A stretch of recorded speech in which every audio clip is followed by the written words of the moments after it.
Hi guides, welcome back another mini vlog in our channel అనమాట. So ఇది వచ్చేసి మేము మొన్న మా కొడుకుకి ఎత్తుల బంగారం ఇచ్చిన రోజు వ్లాగ్.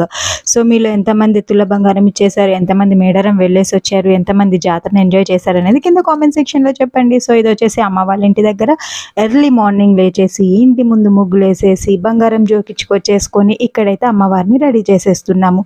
సో ఇదివరకు అయితే మనకి బంగారం ఎలా జోకేవాళ్ళు, తరాజులలో కూర్చోబెట్టి జోకేవాళ్ళు. కానీ ఇప్పుడు అన్ని వెయిన్ మిషన్స్ వచ్చేసాయి కదా. మా చిన్నోని ఇలా కూర్చోబెట్టి జోకిచ్చేసామన్నమాట. కానీ ఆ రోజులు వేరండి. అలా జోకించుకుంటే అది భలే అనిపించేది. వెళ్ళి మంగళహారతి పట్టుకొని పసుపు కుంకుమ పెట్టుకొని ఇప్పటికీ కొన్ని ప్లేసెస్లో జోకుతున్నారు. కానీ మేము వెళ్ళిన దగ్గర అలో లేదు కాబట్టి ఇలా జోకిచ్చేసాము. ఇంకా ఫంక్షన్ అంతా చూసేసుకొని మేము బయలుదేరాము బ్యాక్ టు వరంగల్ అనమాట. సో ఎర్లీ మార్నింగ్ ఇంకా బయలుదేరి ఇంటికి వచ్చేసాము. ఎందుకు అంటే ఇంకా మన రొటీన్ అనేది స్టార్ట్ అవుతుంది కదా. సో ఇలాగా ఉంటుంది బిజీ.